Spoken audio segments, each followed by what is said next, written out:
hello, students of People Power Politics. This is Professor Reynolds.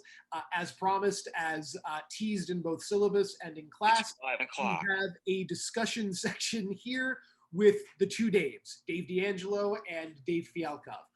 Dave D'Angelo is a political consultant working on legislative races. He's based out of Austin, Texas. Dave Fialkov is a expert, I think fair to say, in election law and a lobbyist for an interest group based in the Washington, D.C. area. So again, as discussed, we are going to have a wide-ranging conversation about the work the two Daves do, what the nature and nuts and bolts of day-to-day political work is like, and I think it'll be a good basis for our conversation once we get the three of us all together to talk with the class. So Dave D'Angelo, Texan Dave, I suppose, for these purposes, I'd like to start with you, and I'd like to talk a bit about the work it is you do on legislative races. So what is in the month of October before an election a day like for you? Well, it basically, Nick, day in the life of October is just nonstop staring at a computer screen and consuming reams of data while having conversations on the phone, by text and email with outside interest groups and my team, trying to get our candidate or candidates to win. And, you know, doing it in the age of COVID really doesn't change much of what you do, other than keeps you housebound for the most part. You have a lot less moving around to meeting. So when I say the culmination, political campaigns usually start almost a year and a half earlier with the planning by a candidate for a primary. And that's often a very sleepy affair as they introduce themselves to their prospective electorate, the smaller group of very engaged voters who are likely to turn out, to moneyed interests, whether corporate, non-corporate, individual, to try and get the funding by which they can run for office and presumably win their primary and then general election. You know, really at the very beginning, a political campaign is much like a very low budget, not-for-profit startup, where you have minimal staff, very little amenities, and you're trying to save away all your money so that when you get to that September, October, before a general election, or the March or June before primary, whenever that might be, you have the funds to reach as many voters as possible through paid means, whether that's going up on television, contact via paid canvasser, paid phone, digital ad. So this is all of that on a compressed timeline. And now down in Texas, because we're in the fourth day of early voting, it's also trying to ascertain who are the people who have voted and who do we now need to contact in order to get to 50% plus one. Okay, so let me ask you a bit about how you would, how at this stage of the game you're dividing, say, attention that you're paying to advertising and communication strategy and that sort of thing versus voter contact, because obviously we have this unusual situation where there's so many early voters. Is that changing the dynamic, or what's that work like?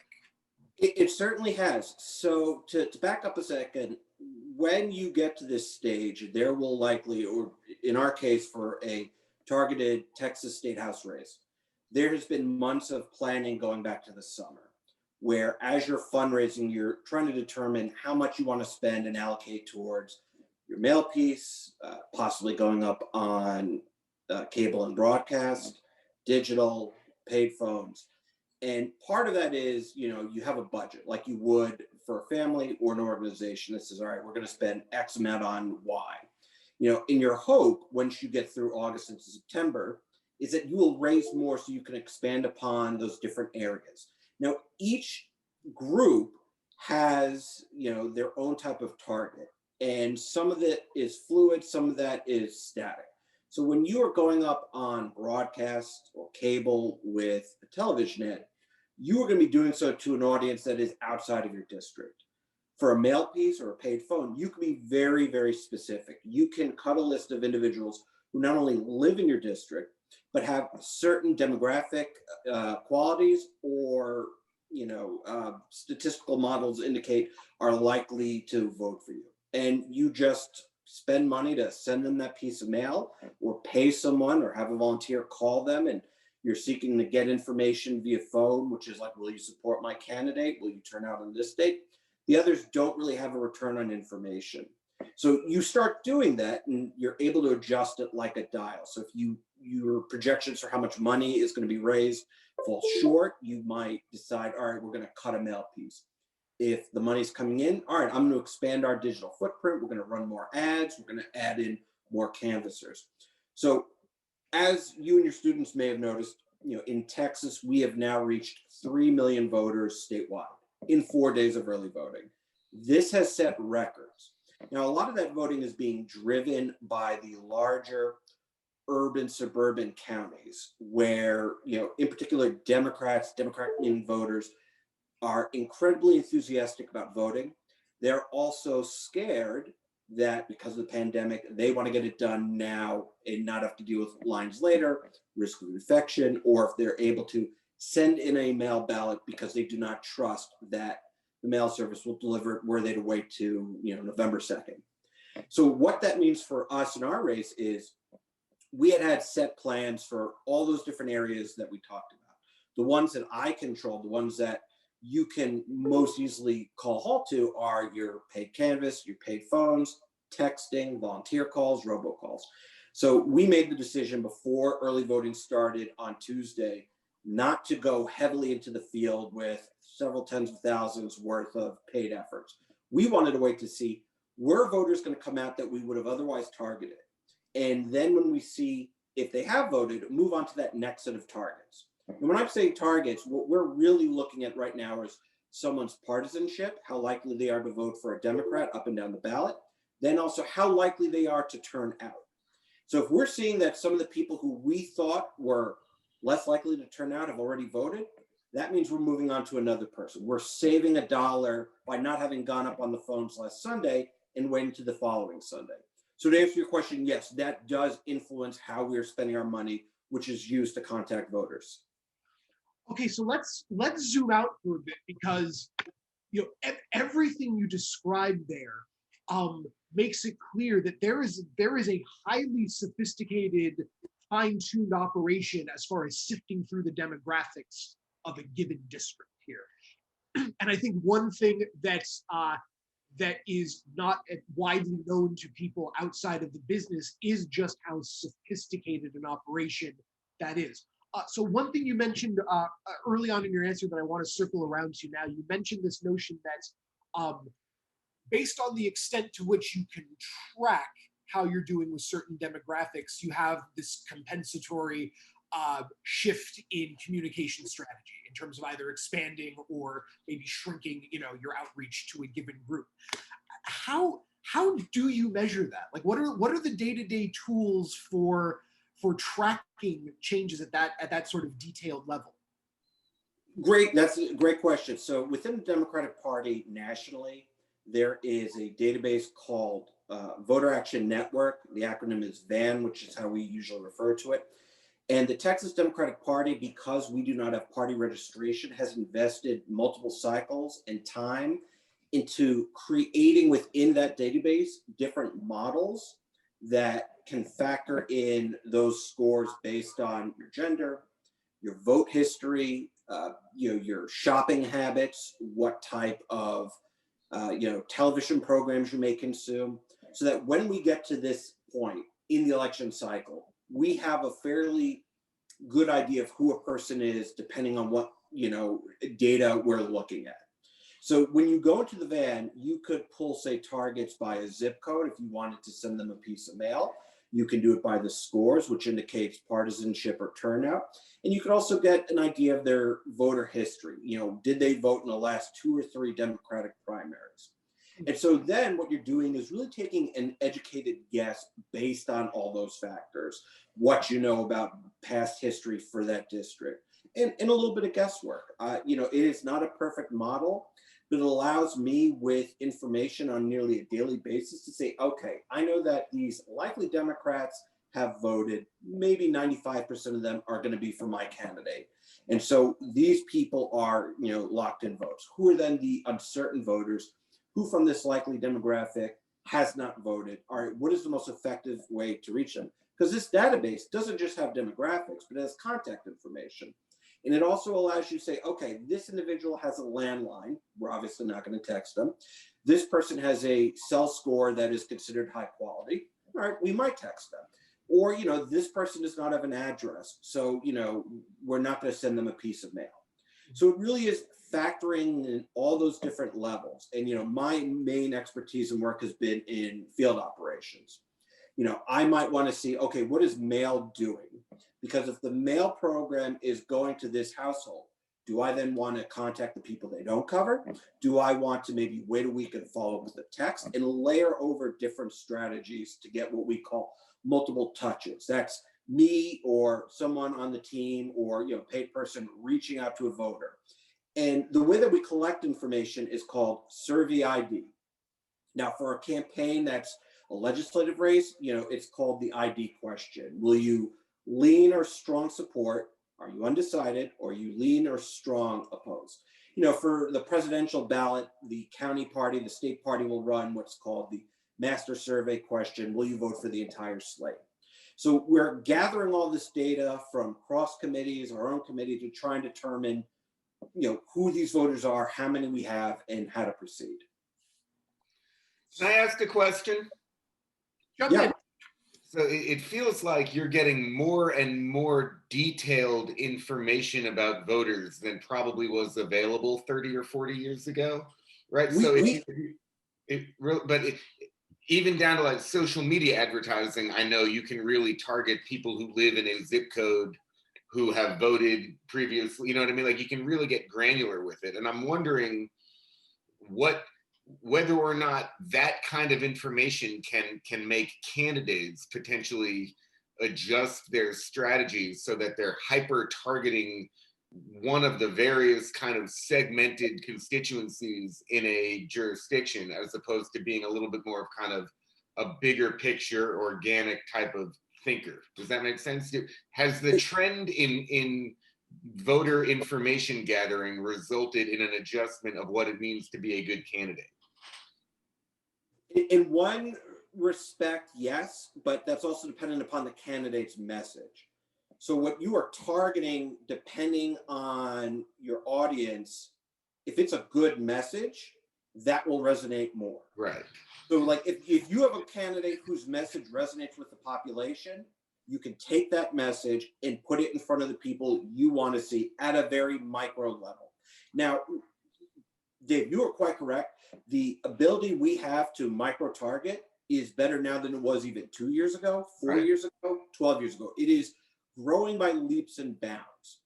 So in a previous campaign I worked on for this primary, which was, you know, Democratic side, we had a candidate who had a phenomenal message, and we were able to target it to maybe 2 or 3 zip codes outside the city of Austin. Like really just like we thought, okay, we want to get these precincts, these half dozen precincts. We are going to put, you know, thousands of dollars for TV and digital just trained on this one small area that might have only 10 or 15,000 voters. And we did it by pulling out data from the van, specifically on zip codes, and literally looking at the maps to make sure that the overlay made sense. That, you know, so that raises, I think, a couple of really interesting points. This notion that we've seen this almost quantum leap in the ability of campaigns to craft a picture of what the electorate is like, right? And it's easy to forget the extent to which that was simply not available to us, not just a couple years ago, but, you know, you go back 20, 30 years, and then your time scale gets even larger, you go further and further back. One way you can trace the history of American political campaigning is through this back and forth, right? To what extent can candidates show themselves a reliable picture of the very voters they're trying to reach out to? And I think that's a point really well worth taking, that if you can now target certain demographics down to this extraordinarily granular level, how does that change the way politicians campaign, and then obviously too the way they ultimately govern, given this much more precise, but still just very, a different sense of what the electorate is like. It's like advanced analytics with sports, right? Like with Moneyball, Yep. right? Isn't that? Yeah, nice. Yep, yep. Now there is a bit of guesswork because you're trying to project forward an electorate that may or may not turn out. Because you may be trying to identify an individual by their habits or vote history, but you also need to ensure that they get out and vote.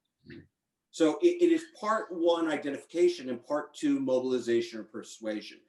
I don't believe it necessarily changes what a candidate thinks or feels because I'm talking about an entity that is built around the candidate. It is operatives, specialists like myself who are, executing on a plan. So if the candidate looks like, your 35-year-old young female served in the private sector, she's got a message that resonates with both Democrats and, suburban independents. We need to show that to those people.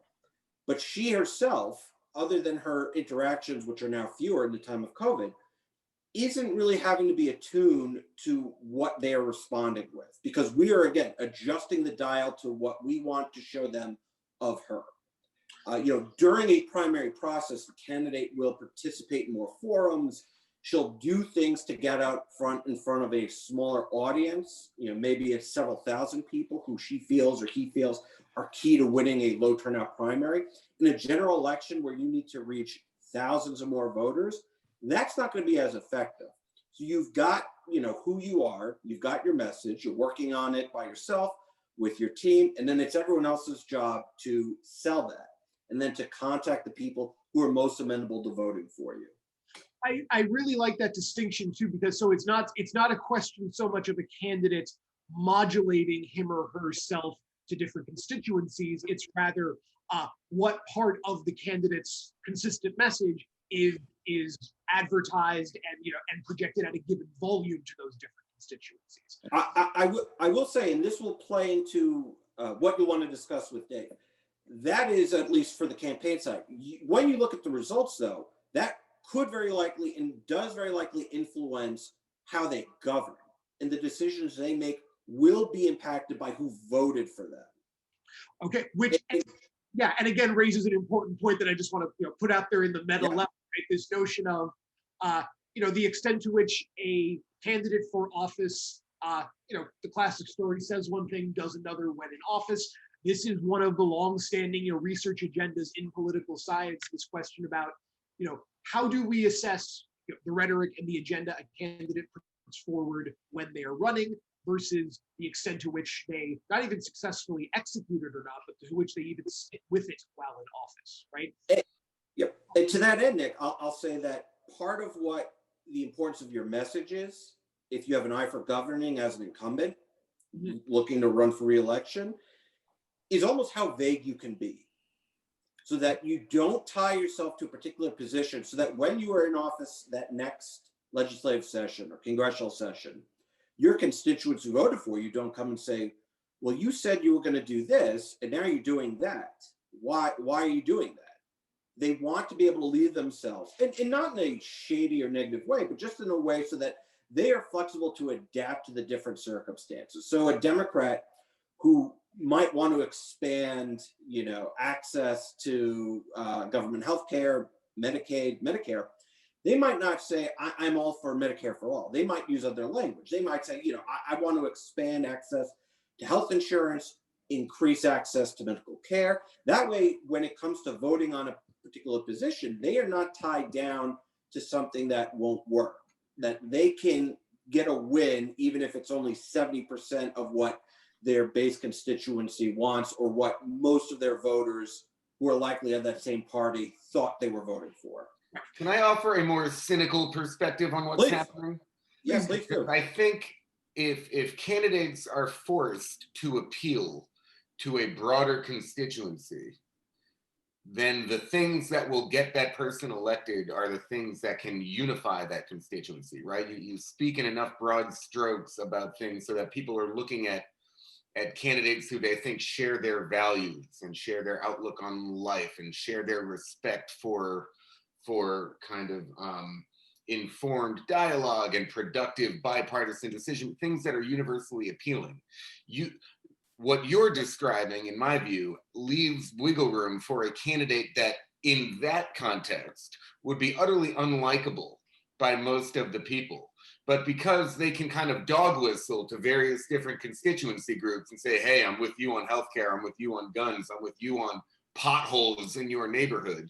If you can micro target and convince enough people that they're for whatever your little niche issue is, then you can get pretty mediocre people who have figured out a way to master the Moneyball game you're talking about that get elected. And rather than trying to adhere to a bigger picture, philosophical, noble approach to governing, are figuring a way to try and scratch the back of their various constituencies. And that leaves room for kind of, once they're elected, once that person is elected to Washington, people in Washington get a hold of them and they know, okay, this guy needs the Medicare, the Medicare for all vote in his district. Let's funnel, influence to him recognizing that, you know what I mean? So they leave themselves a little bit more vulnerable and exposed in Washington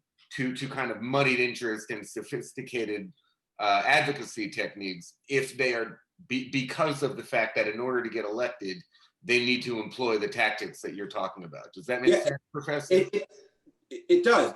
Dave is quite right. And actually, because of the ability to micro-target, we do that right now. We have different sorts of voter universes, and for mobilization, because of the data and the polling we have, we will target them with a healthcare message. For a persuasion universe, we do more about small business. A good example would be in the Houston area, there's a congresswoman by the name of Lizzie Fletcher. She's a moderate Democrat. Now, on most issues, she is going to be a solid vote for liberal policies. But if you were to go to her on an energy issue, she is more often than not going to vote on the opposite end of most of her party for interests that are in line with energy, refineries, oil exploration. Why? Because that is part of what her district represents. So she needs to, when she's running for re-election, target different messages. So for some maybe Republican-leaning voters, she might want to play off, I voted for a bill that, protected our energy industry. And for a Democrat, she might want to say, I voted to support the Affordable Care Act and, whatever else. So, it goes to, it's threading a very thin line between the universe that Dave sees in DC and what I see on campaigns. And it is also dependent upon the area in which they are, how Democratic or Republican or competitive that district may be. Yeah, and and this, Dave, the cynical point is always well taken, and I think, it's obviously the case that there are definitely instances in which that's successful, but it also seems to me that strategy does not lend itself to long-term stability in office. What strategy? Oh, in other words, strategy of cynically micro-targeting your way to an electoral coalition, to a majority coalition. It seems to me that that will definitely work and could work.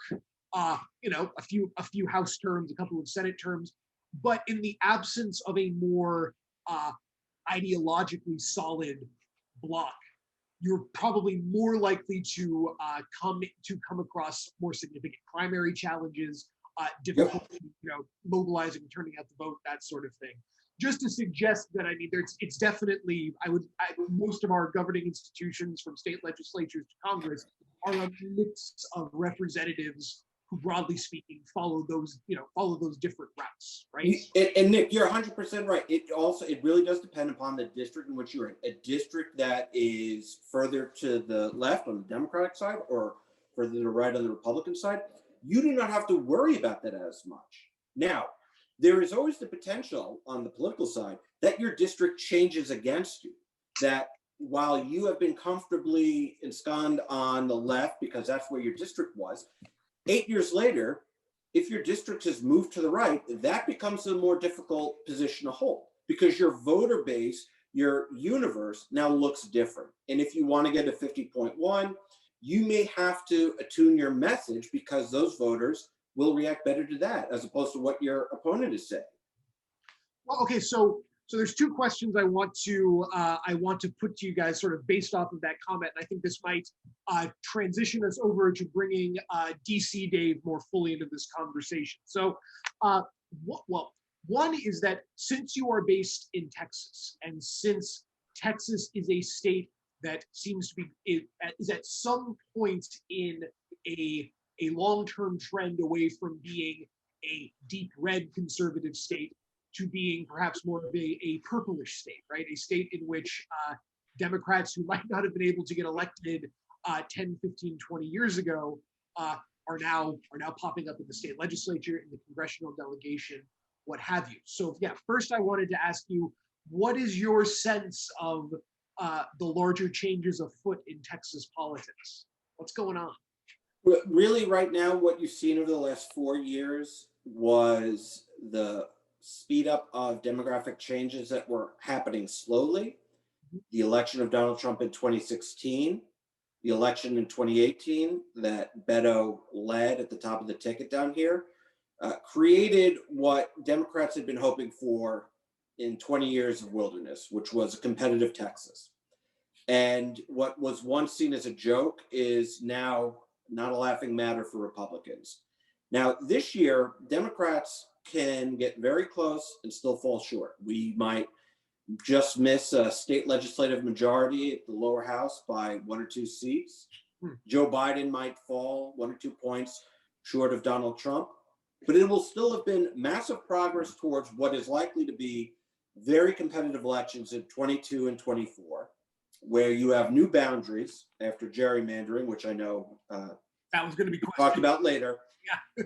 And what it has done is demonstrated that because they're competitive races, resources need to be put in this state by Democrats to ensure that it remains competitive and starts to tilt blue. And that allows to building a bench of political operatives, political office holders, who over the next several decades can continue that work of electing Democrats and moving the state into a more liberal, less conservative mind. Now, that's being driven by people moving to Texas from states like California, New York. It's also dealt by the suburbs, which are expanding. You know, as social issues become less of a hindrance to voting, and as people, in particular, college-educated women, became less and less endeared to the Republican Party led by Donald Trump, it allowed Democrats an opening to win these elections. I will say, this does not mean that Republicans are done in Texas. There are still many, many, many millions of Republicans who will be here. And some of these voters who are pulling the lever for Democrats, they will also vote for Republicans. A good example would be the Governor Greg Abbott, who got a lot of votes that people cast for Beto O'Rourke and Democrats lower on the ticket. Really? Governor Greg Abbott is a very conservative Republican governor. Let me just stop you. Yeah, this phenomenon of ticket splitting, right? This notion that a moderate Democratic voter might vote for, Democratic nominee Beto O'Rourke for the Senate, but Governor Greg Abbott, Republican, for, obviously for the governor's mansion.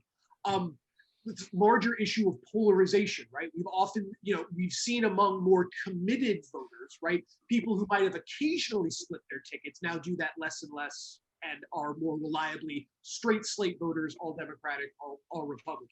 Interesting, and I think important to point out that the voters who might be hopefully driving this change in Texas politics are more likely to be split ticketers. So that's going to probably change the dynamics.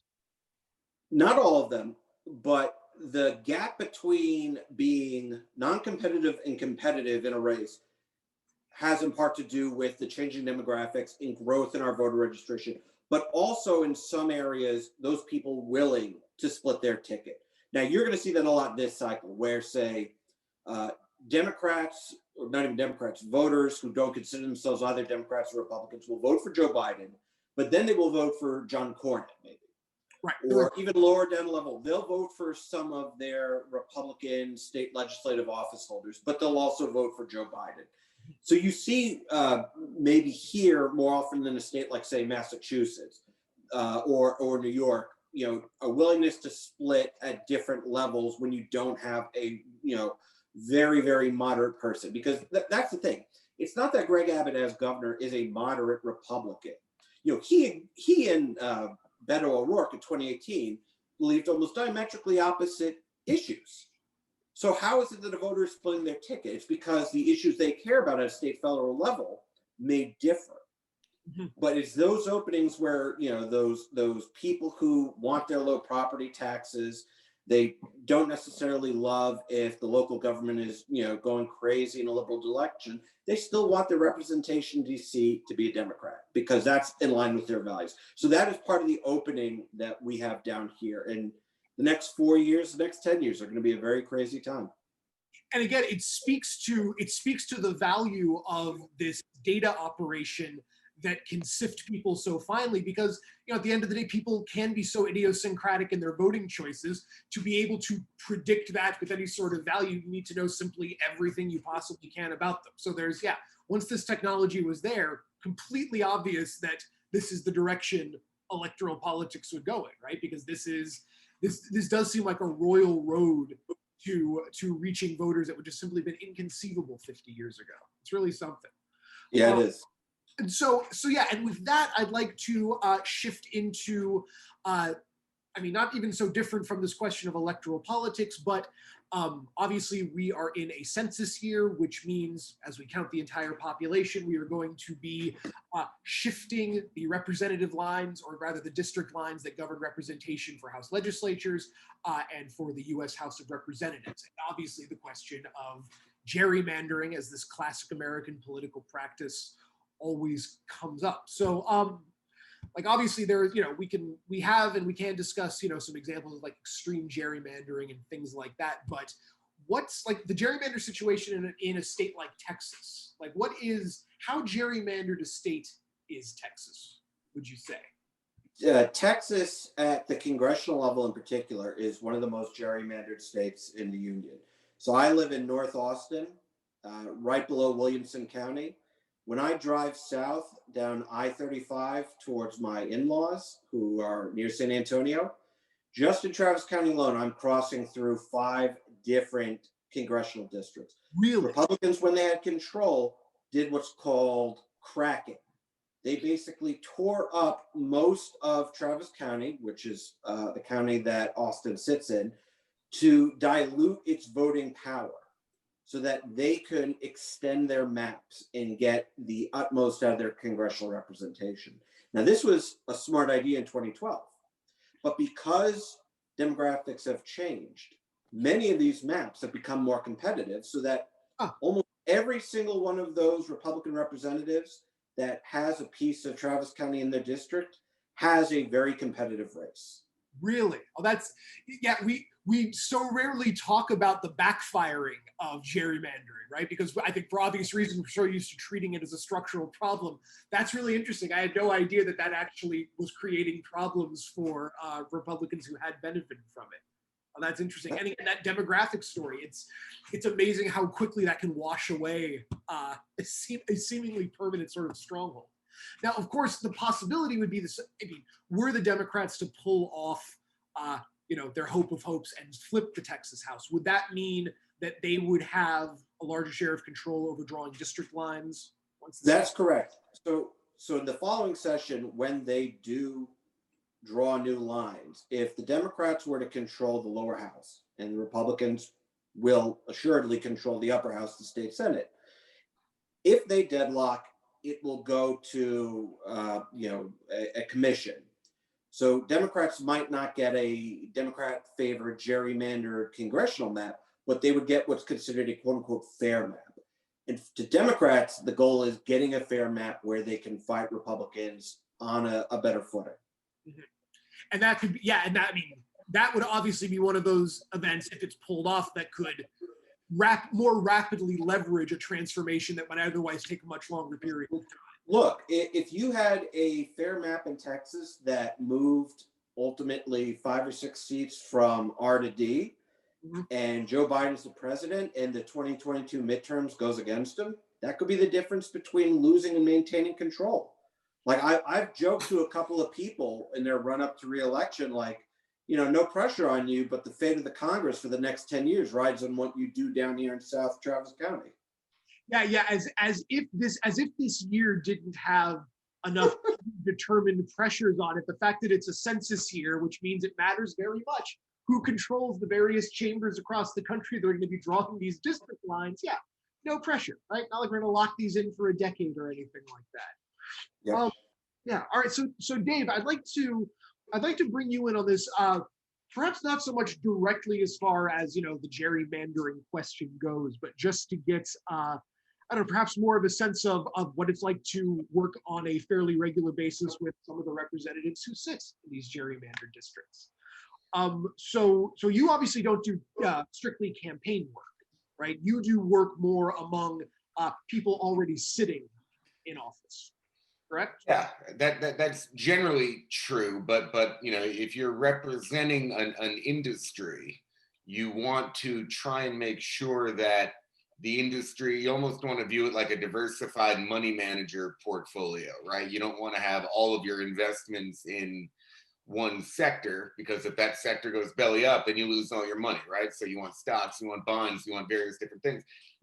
A well run political operation in any kind of industry, and this applies to hunger groups as well as tobacco companies, right? And anywhere along the continuum, should be figuring out a way to be well positioned among either Democrats or Republicans.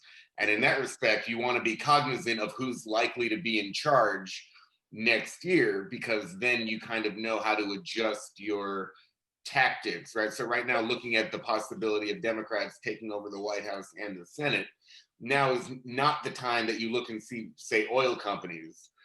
All of them are thinking about kind of climate change friendly ways to frame their agenda in recognition of what the polls are indicating will happen. So in that respect, you have your eye on electoral politics, but you're not in the weeds to the degree a guy like Dave is. Well, I like that you bring up this notion that it's simply good practice to reach out to both Democrats and Republicans, because very often when we think of lobbying work that's done in Washington, we often think, just because it tends to be the most prominent, of ideological lobbying, right? Whether it's the National Rifle Association lobbying for their interpretation of the Second Amendment, Emily's List, or pro-choice groups agitating to defend reproductive rights, things like this.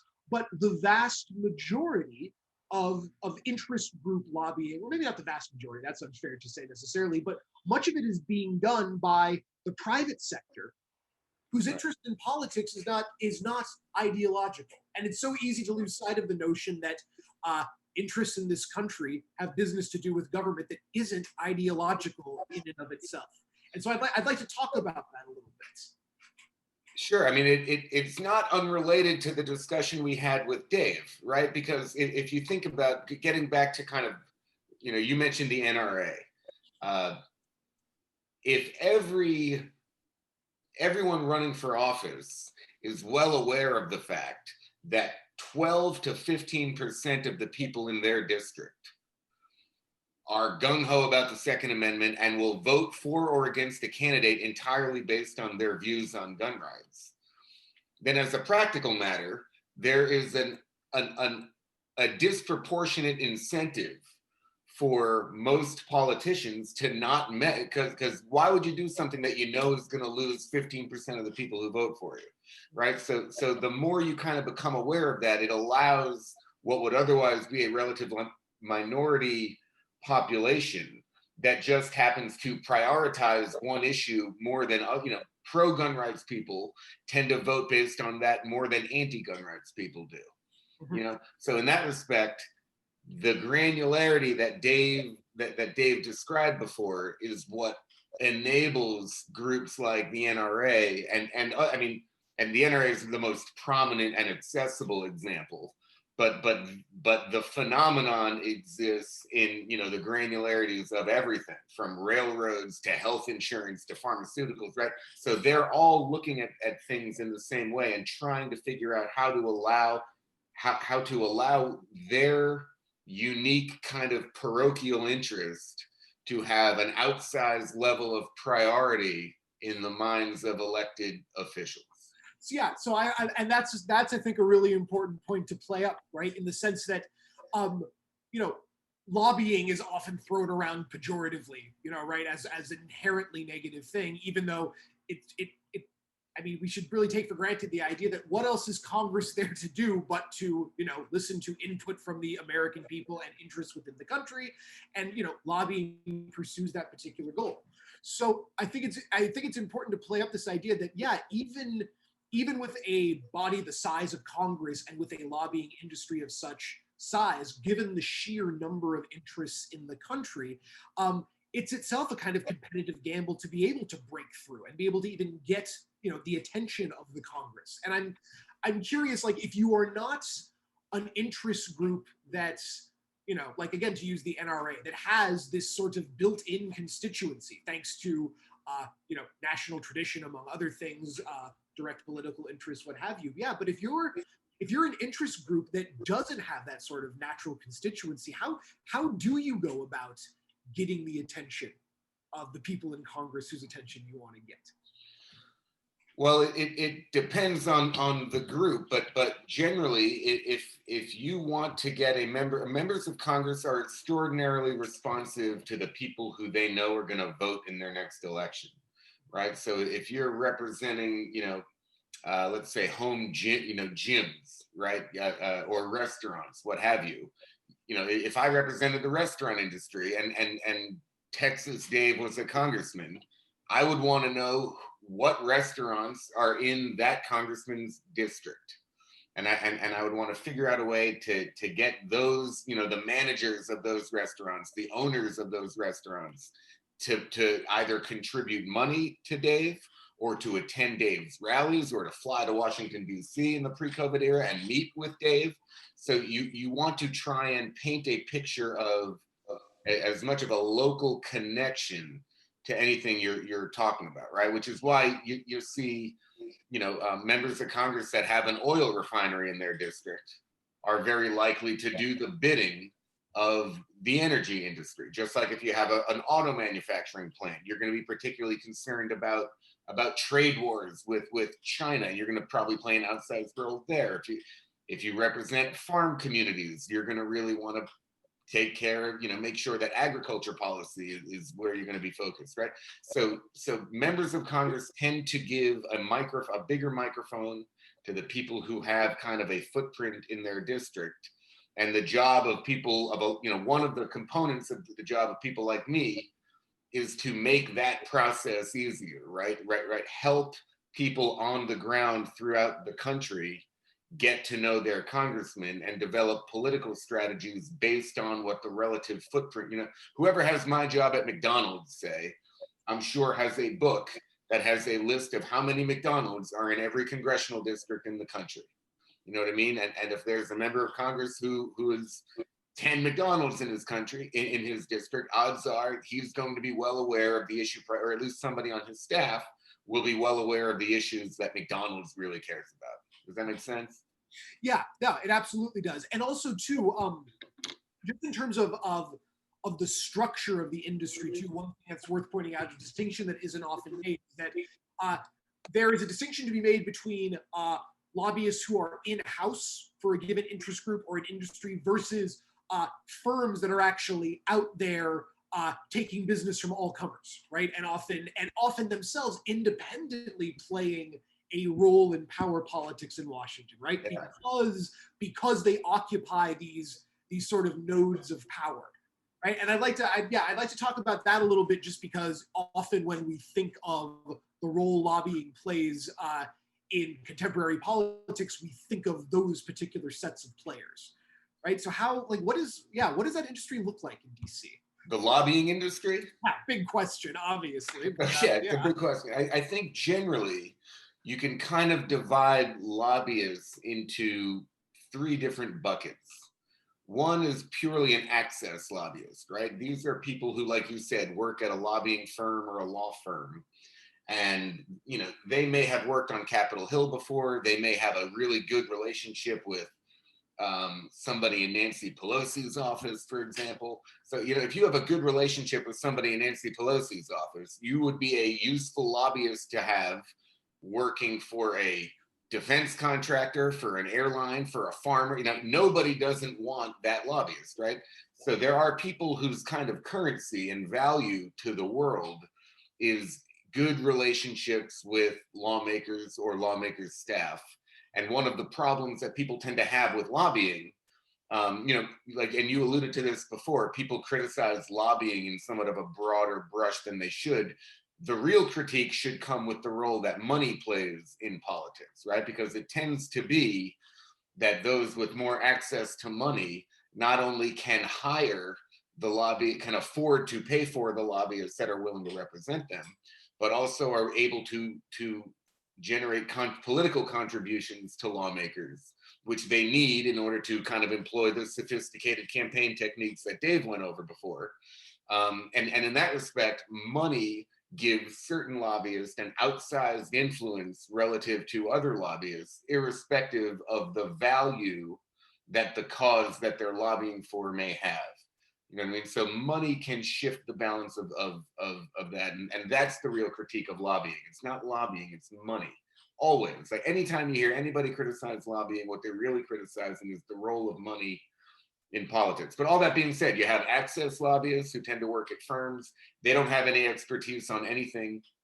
You have lobbyists who are really, not the other end of the continuum, are lobbyists who are not very engaged with lawmakers and their staff necessarily, but they know a lot about tax law, right? Or they know a lot about how the Pentagon goes about awarding military contracts. So if you're really smart about that stuff, there's a value for you to have, even if you may not know Nancy Pelosi or know Chuck Schumer or Mitch McConnell, people like that. And then the people in the middle, which is kind of probably where I would put myself, is you don't necessarily have a really tight relationship with a lot of lawmakers and their staff. You're acquainted and you're very friendly with a few, but you're not that's not what you bring. You have a level of substantive expertise about the industry that you're representing, though you probably couldn't work in that industry necessarily, right? You have enough knowledge to be dangerous, and you can kind of function as the middleman so that both Congress knows what the industry is working on, the industry knows what Congress is working on, and you're kind of trying to help both sides figure out a way to adjust their plans to better comport with what the other one is working on, right? You want your industry to know what's likely to come down, right? You want to be prepared for climate change legislation. You want to be prepared for a tax code rewrite if Biden gets elected. And at the same time, you want Congress to know that if you jack up taxes too much, or if you do this, that, or the other, it'll have adverse impacts on their constituencies, and you want to play both sides. Yeah, so it's as if it's like an information coordinating service, right? Because it's a signaling system for the fact that we have a government of such complexity that that no single person could ever really, you can't hold it all in your head, right? And plainly, the system as it exists in and of itself can certainly move a lot of information around. But it's interesting that we've developed this this related parallel industry that really, it traffics in information. It provides this level of intercommunication that is necessary but seemingly not possible through other forms. And I like you brought up that second type of lobbyist on sort of the opposite end of the spectrum from the access lobbyist, because we've talked about this before, this notion that, and again, it comes down to this question of information. There are people who in some cases seemingly almost uniquely master this incredibly abstruse body of law or regulation or anything like that, and merely by being this repository of information, people seek them out. That always struck me as something. Sure. I mean, if you worked on Capitol Hill when they wrote NAFTA, or when they wrote the most recent rewrite of the tax code, there is going to be a level of expertise about how trade is conducted or an intricacy of the tax law that everybody is going to want to hire you to work with you about, even if you may not necessarily be a particularly dynamic or politically attuned person. Mhm, mhm. And would you say like in terms of like the political operative work like Texas Dave does, there's sort of obvious that to a certain extent operatives like that will gravitate toward where their own politics go, either the Democratic or Republican Party. Obviously, there are operatives who who go back and forth between the two. Is there a similar dynamic in the world of lobbying, or what role does what role does personal affiliation or maybe loyalty to a party play in this larger dynamic? So it plays the biggest role with the access lobbyists, right? Because somebody like who has a job like me, where I need to be able to kind of work my clients through a Democrat or a Republican Congress. You kind of need to be able to get along with both. And if you get along with both, neither think that you're really truly on their team.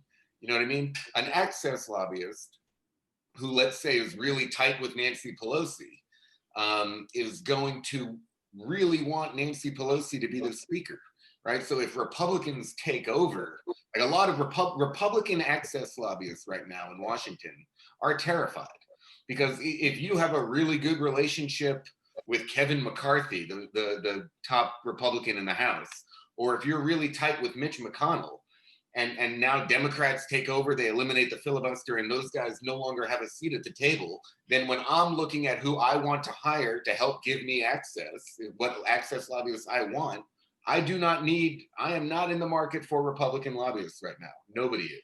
Yeah. And that's why you're a little bit dangerous. It's a little bit dangerous to be an access lobbyist. It's really easy because you don't have to really learn, you don't have to know a lot about any particular topic. You have to know enough to master your craft, but you don't need, I have access lobbyists working for me who don't know a lot about the details of what I work on. They know enough to get me in the door and to facilitate a conversation. So if that's your job, and your job is to do that with Republicans, and they're a lot less relevant, then suddenly you're in a tough spot. And that can sometimes cloud their ability to kind of advise you. You know what I mean? Like I bet there are a lot of Republican lobbyists who are out there telling people like me right now that Republicans are, they're still going to be powerful next year. They're still going to have a big role to play in the Senate, even if Democrats take over. They won't eliminate the filibuster. Mitch McConnell will still have a seat at the table. All of these things to try and get people to feel a need to hire them and keep them on staff. When in reality, that may, Republican lobbyists, I'm not in the market right now, Professor.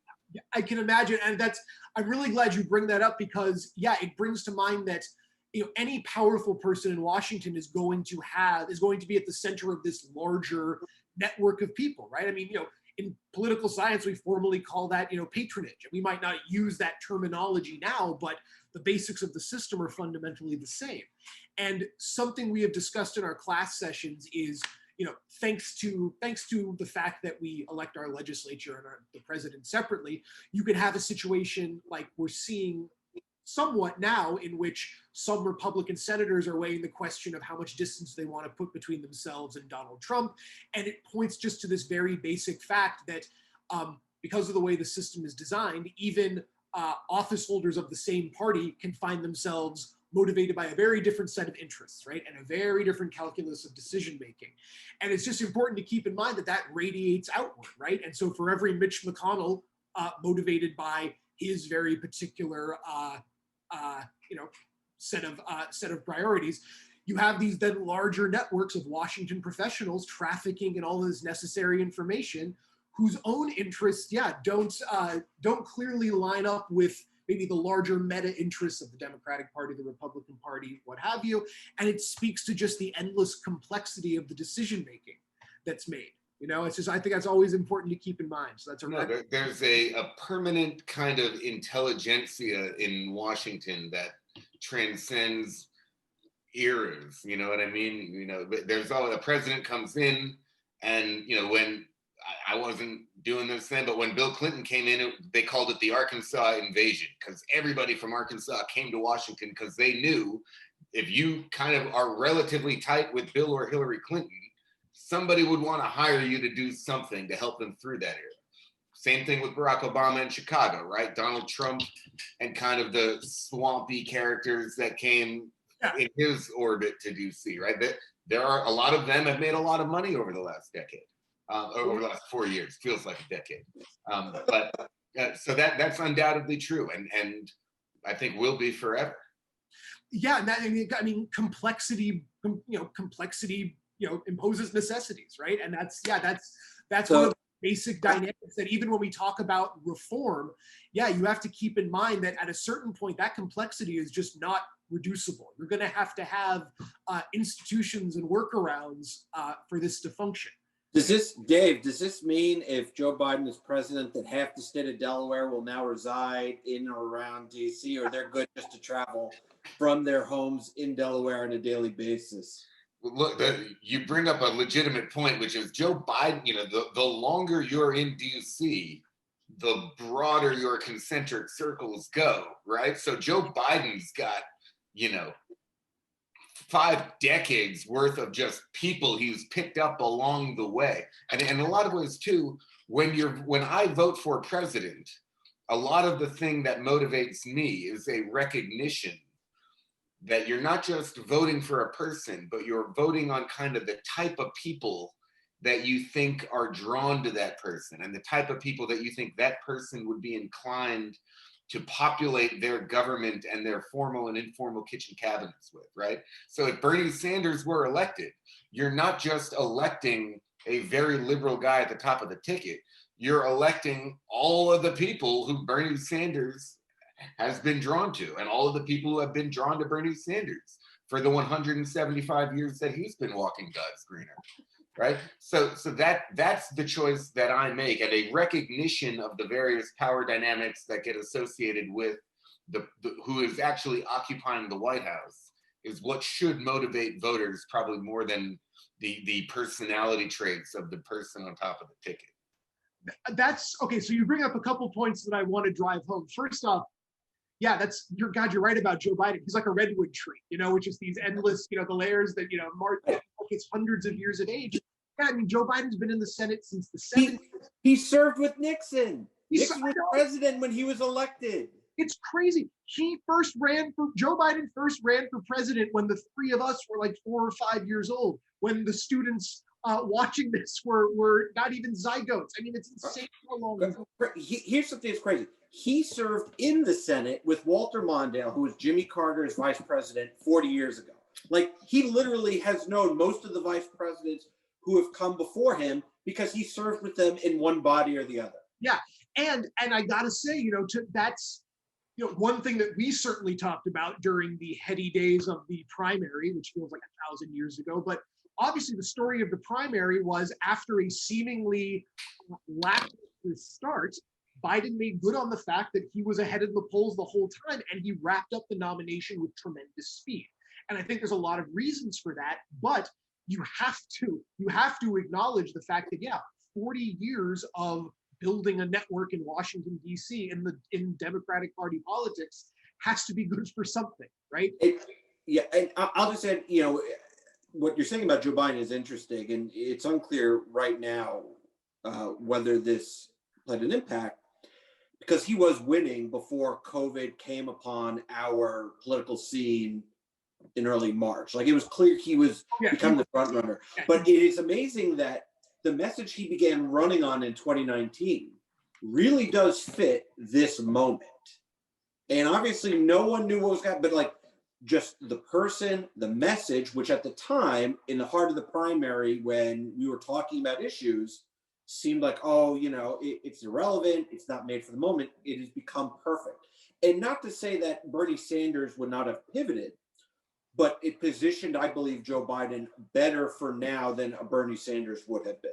No, I agree with that. I think one of Is that going to offend your class, Kelly, what Dave just said? Are people going to be watching this rolling their eyes because they wish that Bernie was at the top of the ticket? Any sane person would want Bernie at the top of the ticket, but I will say I don't think we're all quite so old that the Zoomers are going to turn on us or anything. But I do want to say back to D'Angelo's point. One of the many ironies of 2020 is that against all the odds, Joe Biden's persona really fits the moment. Setting aside the fact that obviously he's mostly now identified, among the vast majority of people, as the likable vice president of the well-beloved Black president of the United States. 6 o'clock. He has, in contrast with Trump, an ability to express human emotion and genuine love for his family, what have you. And it works out. It works out extremely well. Last thing, though, I wanted to come back to a point that DC gave, that Fialkov made, is that, again, something we undervalue when we think about electing presidents are the people in their orbit they bring along. And that is true when it comes to personnel decisions, which is to say, of the many, many offices in the federal government that the president makes nominations to, makes political nominations. Many of them are, not just made on the basis of who would be the best person, for the job, but are made as, political patronage appointments, that sort of thing. That's important not only for the people who actually serve in office, but people for, as Fialkov said, serve in this sort of kitchen cabinet, right? Informal advisors to the president who have no official position, but certainly carry influence, with the president. Every president has had advisors like that. There's certainly nothing novel about it. But I just think it's important to bring up, and maybe in the context too of lingering animosity within the Democratic Party between its more moderate and its more, sort of liberal left wings. There's been an argument over, should a Biden administration come to power next month, what kind of people Biden is going to be placing in a lot of these normally humdrum, not really paid a lot of attention to political appointee positions. Which, in other words, presidents have the power to name a lot of seemingly minor officials who end up doing very important bureaucratic work on a day-to-day basis, whether or not they are associated with the more moderate or liberal wing of the party matters quite a lot in terms of the kind of flavor a given administration is going to have. And that's obviously, should administrations change in the next few months, that's going to be, I think, one of the early political fights sort of, within the administration, because should Biden win and should Trump, go away, as it were, a lot of the suppressed tensions there are going to come right back out. So it was just important, I think, to bring that up, because again, it's an underappreciated aspect of what it means to bring a new administration to Washington. And within that discussion, there's a cost benefit to both sides, right? I represent the convenience store business. In doing that, I probably know more about that industry than most other people do. So theoretically then, if there's going to be, if the government is going to be looking at a new regulation that would directly impact this industry, it does kind of make sense to have somebody who's familiar enough and intimate with the industry to have a role in coming up with that decision.